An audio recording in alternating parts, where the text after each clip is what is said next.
My first word was hope. And this morning when the choir sang "Love Will Rise Again," I thought, how perfect for a story I want to share with you. I have a biracial grandson who just turned 21. My biracial grandson has been in the juvenile justice system since he was age 15. He has been out for certain parts of the time, but basically still is serving a multiple of charges. The initial one was something that he did not do, but because he was present at the scene, he was considered an accessory. And so my daughter today drove 3 hours in Florida to go down to visit him and to take him love and wishes. And I thought so much today, being Easter, and about hope and resilience and arising and coming into the new and finding the light and finding a new way of being, that I wanted to share that story. And I also wanted to share this for you and also for my grandson. A poem, part of a poem, really about hope, but also about resilience. I think it would fit that part. It's from Maya Angelou, and it says, "Still, I rise." And I think back to the times when Jesus was going through his trials and his tribulations, and how he did it anyway, in spite of everything. In his life, he arose from the center of his being to share the word of love and truth with the world, wanting to influence the world to be a better place. But here is the part. I won't read all of the poem, but I did want to share it with you. You may write me down in history with your bitter, twisted lines and tell my story wrong. You may send me to the very dirt, or you may take my life. But still, like the dust, with God's presence, I will rise. Just like the moons and the suns, with certainty and the certainty of the tides, just like hopes singing high, still I will rise. Did you want to see me broken? Bowed head, lowered eyes, shoulders falling down like dewdrops from the pain that I carry? My soulful cries, is that what you wanted? I don't think so, but in spite of them, still I rise. You may shower me with hatefulness. You may try to put me down forever, but because of the love in my heart, because of your presence in my life, Father, he called him Father at that time, I will rise.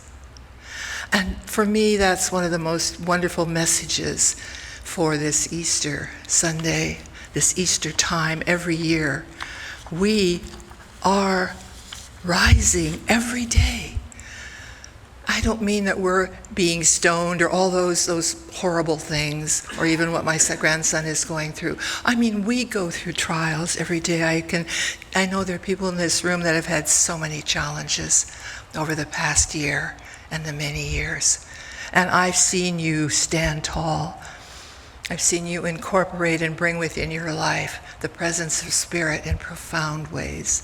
I've seen you reach out to others in those times, assuring all those that you've come in contact with, and often assuring me, yes, you too shall rise, and we will rise together. There's another poem I'd like to read, but I'm going to have to put my glasses on for this one. And it's my second word is gratitude. This is the unity definition of gratitude, good old unity. Charles could compress things into very structured ways.